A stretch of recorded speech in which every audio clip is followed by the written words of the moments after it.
grossly abused. Our governors have to share police powers with the president as stipulated by the Constitution. We do not have a federal government police force. We have the Nigeria Police Force, which shall be administered, organized, and supervised by the Nigerian Police Force. No, my lord, I want to say something. I want to say something here. Perhaps it might also enlarge the scope of people who should be invited here for examination. My lord, if we cannot find those who literally murdered Abiola, who are those people who could be said to be the beneficiaries of the death of Abiola? Rogers has linked you with some of the killings he did. He never did. He linked you with the attempted murder of Hebrew. He did not. My lord, the Matters Council is leading the evidence in our matters. Is this an adversary proceeding? It's not, my lord, but we can't be talking about cases which are in court, my lord. Is this an adversary proceeding? It's not, my lord. These cases are in court, my lord. I'm just reminding your lordship. My lord, sorry, my lord, I think I'll be in cross-examination. Legally Speaking, a program that deals with legal issues and questions we face as citizens of this amazing country, Nigeria. Legally Speaking. Join us every Friday from 5 p.m. to 6 p.m. for Legally Speaking. Hello, good evening. Welcome to Legally Speaking on Planet Radio 101.1 FM and Spectrum TV on Free to Air and Star Times. My name is Anthony Ebuk, and welcome to the show. All right, today on Legally Speaking, we will be looking at, you have a story on that, right? You might not need to know the name of the person too.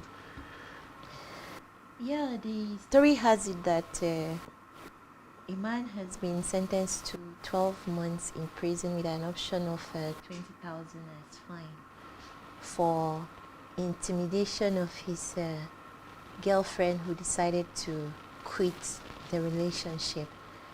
The man had also escaped from custody when he was arrested the first time.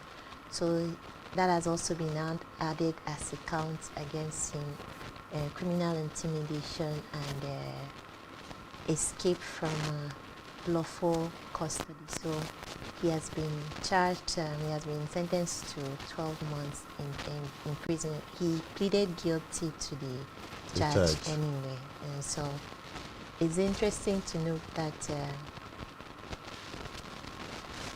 but I think it's not just a matter of the fact that it was his ex-girlfriend. I think the charge is the intimidation, threatening the person. Well, that's the part you're looking at. I'm looking at the part that this was an ex-girlfriend. I'm very particular about that because recently you have a lot of challenges where people feel that relationships are do or die affairs, and you get to see people who've broken up for several years and are still at each other's neck. I've seen them stalk on the internet. You keep making nasty comments when one posts a video, a picture, you see the ex hanging around and making uncomfortable remarks, trying to attack the personality of such persons. Now, the law is very clear that such actions are criminal in nature, and if you are found liable or wanting, if there's a report on that, then there are penalties, which includes, as it is down, 12 years, 12 months. I keep saying 12 years. I wish maybe I want it to be 12 years. And that's the impression I'm having. You want it to be 12 years. Yeah, because the actions must be punishable. It should also be, the punishment should be commensurate. What makes you think it isn't commensurate? In this case, I think it's not said that he actually harmed her bodily. So he broke her phone. Yeah, broke her phone. 37,000 naira worth. 36,000. Yes, I know. Broke 36,000 naira. Could have been an iPhone. Could have been anything. No, I've seen. The price of the phone is not an iPhone. It's not material. I say it could have been if she had that. But it wasn't. Okay, luckily. So I'm surprised that in this particular instance you're angling for longer years, because you're the same person who's always very you sound as if you want to pit rapists. How did he get to that? How did he get there? Let's leave that aside. No, really. I don't think you have the right frame of you have my right frame of mind. I always believe that certain things are not supposed to drag for too long. If a relationship has died and you mourn for a while, you move on. You don't need to get violence. Because that's violence. Yeah, intimidation is violence. I know. You're walking on the street and somebody comes and faces you off. He might not touch you, but he's looking at you in a very glaring with a glaring attitude, as if, what are you doing on my street again? Who are you coming to see on my street? Without even saying anything. Yes, I know, but when you say it should have been 12 years, because I do know that there are people who go as far as killing people who left them because they are no longer in a relationship. That's why pouring acids on them. Yes, attacking them with acids and all that. That's why I'm saying, I guess the sentencing was in line with the level of threat, what he had done to them. Okay. For you to ask for 12 years like that, I mean, there are two things we will look at now. One is what law was he charged under? If it's in a Akwa Ibom state and you are charged under the terrorism law, intimidation under terrorism law, it's 7 years minimum to 14. Okay. And that's it's only the High Court that have jurisdiction to entertain that. And that law is very flexible. It allows for even coming to my house to be called terrorism, intimidation. Okay, now that you've mentioned High Court, this particular court that did the sentencing is an area court which I understand is equivalent to what we call district courts or customary, or are they no longer called customary courts? If they coexist, customary and district so courts. what we know as district or customary courts is the equivalent that sentence this person. So it means that you have this kind of problem. But I ask again.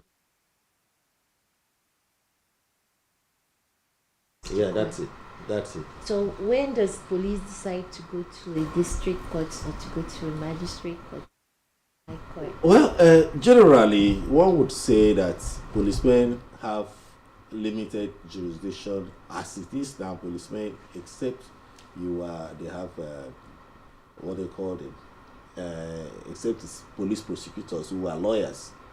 Before now, we used to have lay prosecutors who weren't lawyers and they had the right to prosecute at the magistrate level, and now the district courts of Akwa Ibom State allows lawyers to even prosecute at that level.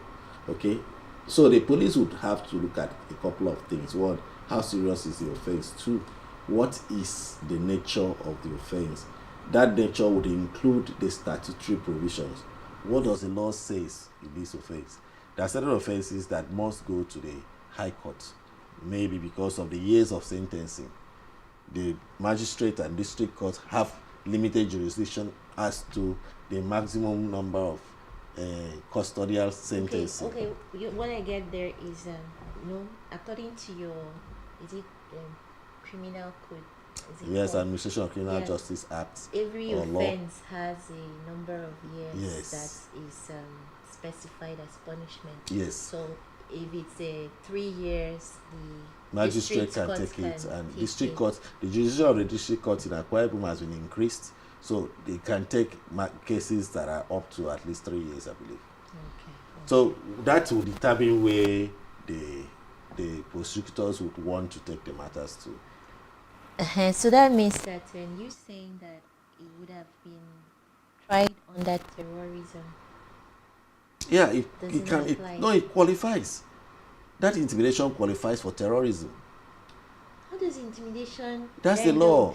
Section 7 of the Terrorism Act, Terrorism Law of Akwa Ibom State, says where the victim feels terrorized, feels afraid by your actions, you are liable. If he comes in and claims that you are constant attack, abuse, even verbal abuse, he comes out and you are in front of his house he feels afraid, that's enough to grant 7 years. Okay. It's enough to grant 7 years by the High Court. So you bring that same offense under the terrorism law, the magistrate will decline jurisdiction, the district court won't even have jurisdiction, you go straight to the High Court. Okay. The magistrate would remand you in custody whilst the DPP writes a legal advice, and from what we have read, you smashed her phones and threatened her. Yes. That's enough for it to go for terrorism. Okay. And that will come under information. The charge at that point is called information, because you have to prepare your brief showing what he did. If there are exhibits, you attach them. If there are photographs, you attach them. And with the photograph of a smashed phone and that phone that has been smashed, it's enough for you to say he's been intimidating this lady for a while. Okay, but now let's talk you always saying proof beyond reasonable doubt. I could have smashed my phone by myself. What evidence do I have that he was the person who smashed it? You see, if I smash my phone by myself and I go to the police, the statements, that initial statement will show that he has denied it, and I will need to prove. He needs to bring an alibi that says he wasn't there. But if he doesn't have that alibi, which I'm sure is why he admitted when he got to court that he's been guilty of this offense, and the court, having regards to the past, the fact that this was a love affair gone sour, decided to give him a window of escape with a 20,000 naira fine. Ordinarily, the court would have granted 12 months without an option of fine. Is that so? Yes. Why are you using the word ordinarily? Yeah, the law allows the court in some instances. It makes it an alternate. It said 12 months in prison or a fine of 12. The court ordinarily could have said 12 months without any option That's of what fine. I'm saying. And that would be legal. When you say the ordinarily, you're making it sound as if it wasn't provided for. Well, it depends on who is sitting as a judge. Some judges can't tolerate those kind of offenses, and they have zero tolerance for it, and the law allows them the discretion. So what you're saying is that even when the code prescribes imprisonment or fine, a judge can decide he has the to discretion. Drop the fine. Yes, and go for the fine. Yes. But what I want to know is that, assuming the code does not prescribe fine, can the judge decide on his own to attach a fine? Well, it's been argued that the court should not exercise the option of fine. But I've seen it happen even at the Court of Appeal in a recent case of the Federal Republic of Nigeria against Obong Basi Albert. So one could say it can be argued. Okay. Where the law says strictly 7 years minimum, and the court now finds reasons to grant an option of fine, right? But if that matter goes upstairs, it might be reversed to that mandatory conviction. Mandatory imprisonment yes, without yes, the fine. yes. Okay, now when I read the story, what was in my mind was this lady has lost her 36,000 naira for sending this man to 12 months imprisonment. Now, no mention is made of restoring her to Well, usually. Does that mean that what remedy is there for her? Yes. Well, usually before you see. Well, this is a criminal. I know that in a criminal the victim doesn't get anything. It's for punishing the offender, not granting remedy to the victim, the one who has been injured. So I am wondering, in this case, what could she do to recover her? Nothing, right? Well, the criminal administration of criminal justice in Nigeria is gradually moving away from penalties to restorative justice, and restorative justice would include people making restitutions. Okay. Now, before you hear that this person has come out to pay 20,000, maybe there was evidence of restitution, and the court would say, okay, having regards to the fact that you've shown remorse, and you've shown evidence that you've restored the phone, and you've promised to be of good conduct going forward, you'll be convicted, yet you'll be given an option of fine to work. Now, you're a convict. You're speculating here. No mention has been Of made. course. I was just Now, I'm talking like a lawyer who has experience in the courtroom, right? Okay. Those things happen. They don't need to come and mention in public that the victim has been restored or there's been restitution by the accused person or the defendant. But the court will take that into consideration when sentencing at the point of allocutus. Allocutus means after you've been found guilty, you could beg the court to show mercy. And in the process of saying, my lord, temper justice with mercy. Remember I have done this, remember I have done this. You can now also plead to the court that you are very sorry, you didn't know it could get that bad, you've restored the phone, it was in error, I didn't intend to do it. And the court will say, well, the offense is a serious offense, you could have killed that woman, you know, you could have killed somebody. But you will now say, let's look at it from this angle of peace and reconciliation. Pay a fine and walk. Next time you come to this court on that grounds, there will be no mercy, there will be no option of fine, there will be maximum punishment. All right. So the information out there is people who think that your girlfriend or boyfriend doesn't have a right to leave you. They go about threatening the person that you are committing a crime. A very serious crime that might land you in custody at the correctional center, and you could be corrected for 5 years or more. And by the time you come back, you're a brand new person, and that your boyfriend has gone ahead to marry and have 6 kids, or your girlfriend has gone ahead to marry another person and have 6 kids. You won't even know him or her on the road again, because they would have so corrected you that you pass him off. I think we're going to pass him off along the line. All right, so let's go to introduce the next topic for discussion. We will be talking about the academic staff union or the universities in Nigeria. The universities in Nigeria have the Federal Republic of Nigeria has stated that we will not be paying fees for tuition fees again for students. We will not be subsidizing the university system as it used to be. Has it been announced? Well, let's not jump the federal government has come out very plainly to say that we cannot afford to be going on strike as we used to do.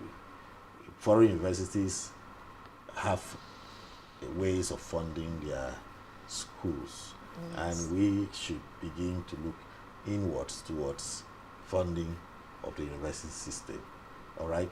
That's not inwards. The universities finding funding for themselves. That's inward. Not government. Yes, funding. and yes, not looking to the government cap in hand every other time you want to raise, if you call that raising of funds. Every other time you want to pay salaries, you go to the government. You want to buy ink for the computer labs, you go to the government. You want to buy materials for what do you call them? You guys still call it labs? It's still research for research. You go back to the government, and where the government is unable to fund that, you call out your name, and there's a strike for 12 months to 2 years. They call the last academic staff union strike. Nothing really happened. They just shut down and stayed down till they got tired, and they resumed, because the government said, gentlemen, if you like kill us, we don't have money to fund you. Now the new administration has come in to say we must avoid this kind of educational system where people just believe there's money from the government's angle, and we know there is no money. So we will come back to that after the short break. So we take a short break, and then when we come back, we begin with the funding of the Nigerian universities. Then we open the phone lines. A short break beckons. by grossly abused. Our governors have to share police powers with the president as stipulated by the constitution. We do not have a federal government police force. We have the Nigerian police force, which shall be administered, organized, and supervised by the Nigerian police force. No, my lord, I want to say something. I want to say something here. Perhaps it might also enlarge the scope of people who should be invited here for examination. My lord, if we cannot find those who literally murdered Abiola, who are those people who could be said to be the beneficiaries of the death of Abiola? Rogers has linked you with some of the killings he did. He never did. He linked you with the attempted murder of Hebrew. He did not. My lord, the matters counsel is leading the evidence in our matters. Is this an adversary proceeding? It's not, my lord, but we can't be talking about cases which are in court, Is my lord. this an adversary proceeding? It's not, my lord. These cases are in court, my lord. I'm just reminding your lordship. My lord, sorry, my lord, I think I'll be in cross-examination. Legally Speaking, a program that deals with legal issues and questions we face as citizens of this amazing country, Nigeria. Legally Speaking. Join us every Friday from 5 p.m. to 6 p.m. for Legally Speaking. The Nigerian police force, which is the only one allowed by grossly abused. Our governors have to share police powers with the president as stipulated by the constitution. We do Something. He never did. He linked you with the attempted murder of Hebrew. He did not. My lord, the matters counsel is leading the evidence in our matters. Is this an adversary proceeding? It's not, my lord, but we can't be talking about cases which are in court, Is my lord. this an adversary proceeding? It's not, my lord. These cases are in court, my lord. I'm just reminding your lordship.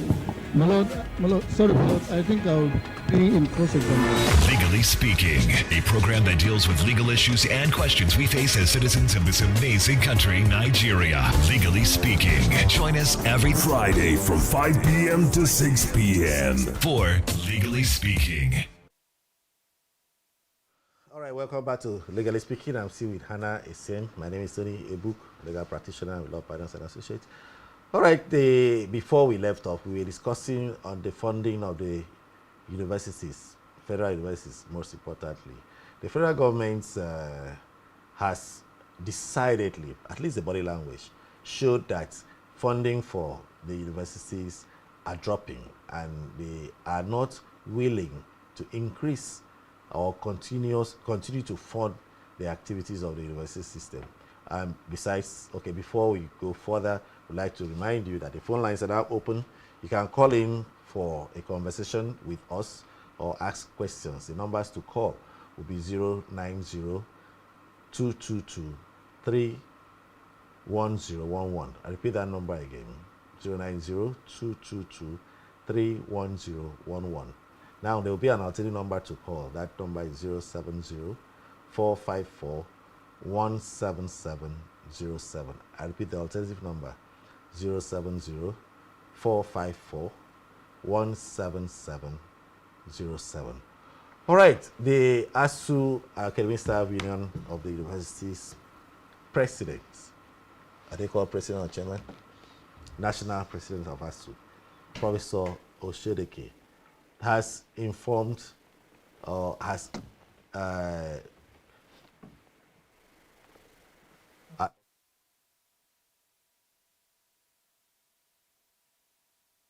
reduce or withdraw funding for the universities.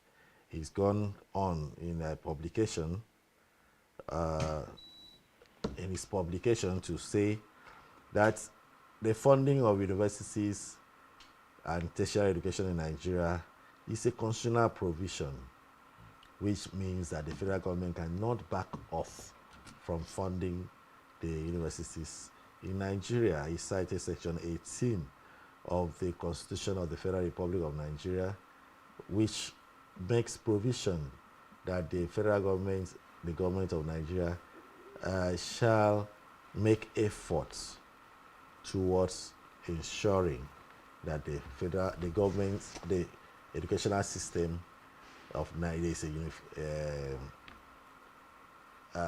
equal opportunities for all citizens to participate in education in Nigeria.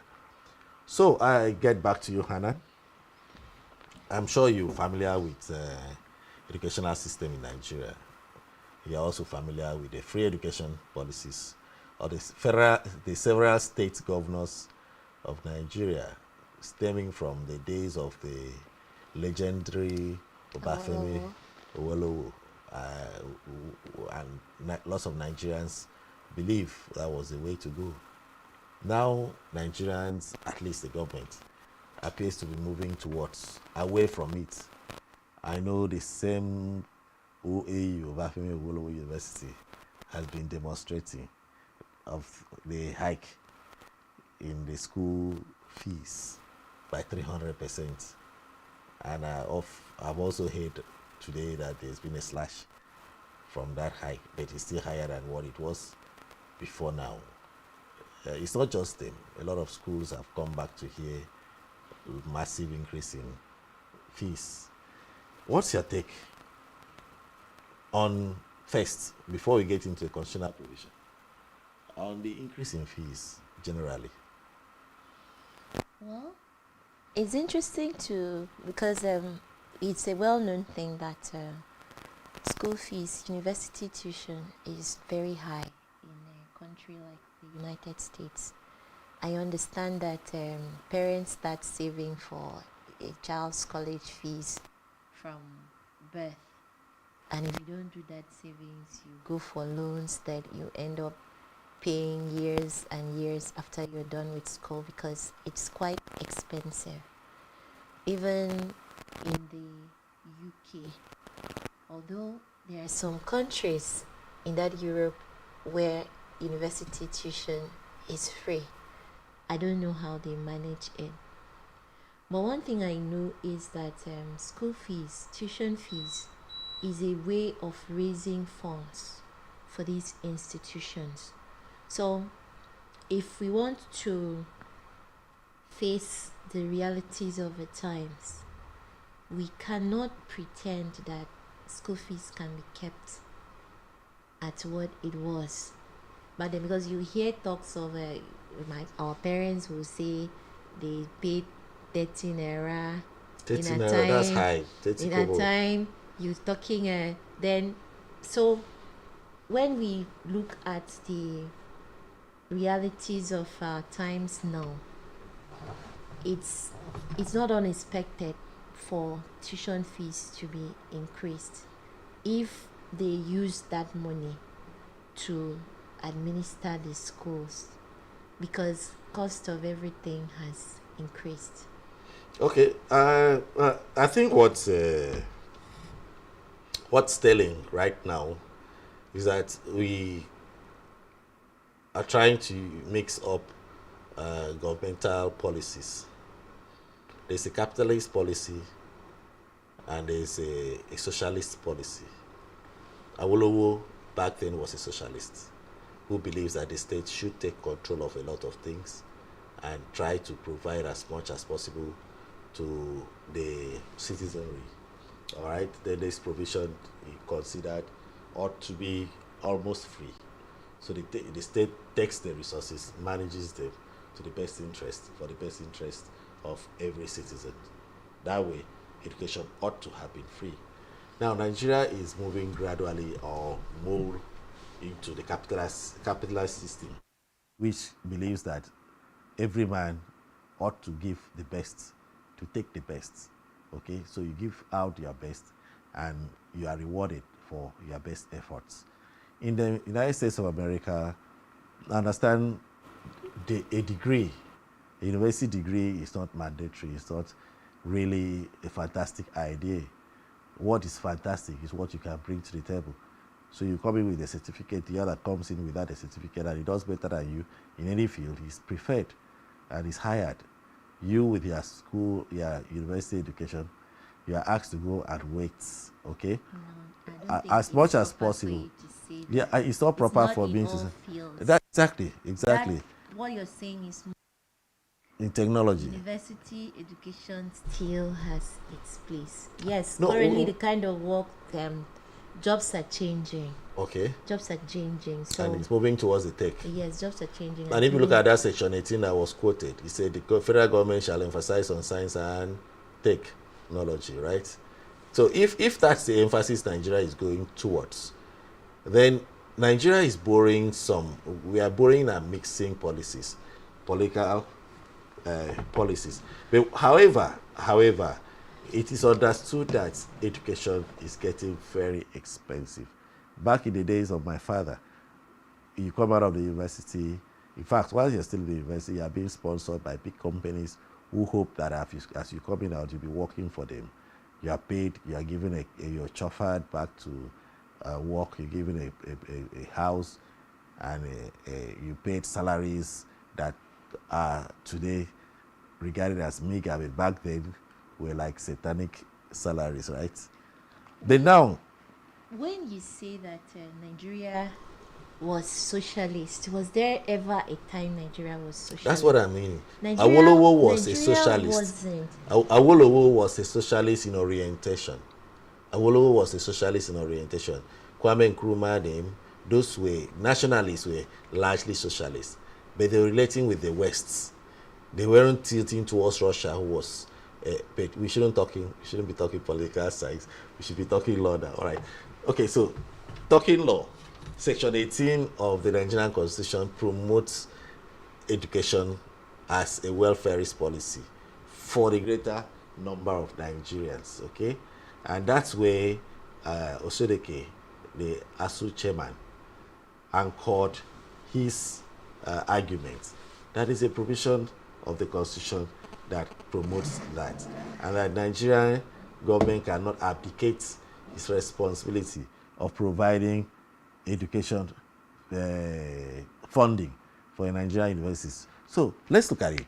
Is it really right to say so, that because the Constitution of the Federal Republic of Nigeria has mentioned that socioeconomic rights such as education, health, and so should be emphasized by the Nigerian government, does that really translate into ensuring that you are funded by the federal government? Yes, Hannah?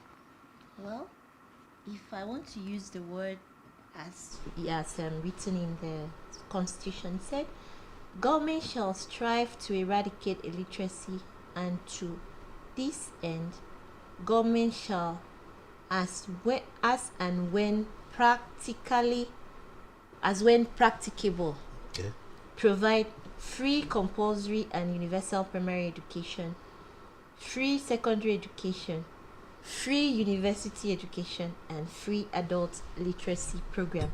That's what is in the Constitution. As much but as practicable. as we are now, I mean, Is it when I practicable? went to university, it wasn't free, so it wasn't practicable since then. What's in the Constitution said free primary, secondary, and university education as when it's practicable. So I'm wondering why the gentleman is saying that because this is in the Constitution, it means that government cannot withdraw funding from universities because there is this statement in the Constitution. If this is what was to be taken, that means there shouldn't have been any tuition fees charged in universities at all. But as long as I can remember, even when I was in school, we were paying tuition fees. So what government said there was that when it is practicable, if it is able to be done, if government is able to do it, they would make education free from even added adult literacy. So they were able to sustain tuition at a certain level, and now they say it is not even practicable to sustain this tuition at this level, so let it shoot. So I don't think, from reading the plain English I've seen here in that section of the Constitution it quoted, I don't think it binds government, because if it was to bind government, we shouldn't be paying school fees at all. Yes, because I remember when we shouldn't be paying school fees at all, and I think in a federal college, the Unity colleges, they pay school fees there. I'm not sure, but I think they pay school fees even in the federal that secondary education that's under the federal government, and they are paying school fees. Okay. Even at that secondary level. I think at the Unity schools, the tuition was meant to be free, and what you pay for other incidentals, books, and I don't know. I've not accommodation. checked. Yes, I didn't that- think that's- about that. So I that's- don't know that's what if what is- they are paying is for boarding. Yeah, I it don't was. It know. was. It used to be then. I don't know. Back in my days, I don't the know school presently, fees- but I know when I was in secondary school, tuition was free. The day students in Unity Federal Government Calabar weren't paying school fees Yes. then. I don't know if it's It is still applicable now. Yes, But that was what was obtained back in the days when men were boys. You don't pay school fees, right? I don't know if it's still I don't so. know. I didn't check, so I Yeah, won't and give and out, even in the federal universities, the tuition was forced down. You know, they weren't paying high tuition fees when you compare them to state universities and then the private institutions. Yes, the numbers are still on. You can call them from 0902222 31011 or 070 17707. So now those were the position of the federal government. Section 18 that is quoted falls under Chapter 2 of the Constitution. Chapter 2 of the Constitution is deemed to be non-justiciable section of the law. What does that mean? What does that mean, please? Exactly. Non-justiciable means you cannot go to court on those sections of the law. You cannot force the federal government citing those sections to grant you any relief. It's different from Chapter 4 of the Constitution, which is the fundamental rights. Now, there are rights under Section 2. Those ones are non-justiciable. That means the court cannot compel them to perform on such rights. Oh, really? But the court can compel them under Chapter 4 to say, my rights has been infringed by an institution of government, like I have been arrested and detained, and damages must be paid to me for such arrest and detention. Court declare it illegal. The court will say, yes, it's illegal. And the court will ask the federal government to pay damages for detaining you for 1 day. And the damages could run as much as 10 million, 100 million, depending on you and the argument before the court and the courts that you are appearing in. And when those awards are made for damages, you are paid. Now, but under Chapter 2 of the Constitution, there are rights that are listed there, but those rights are not justiciable. Are they even rights? Exactly. Good question. Are they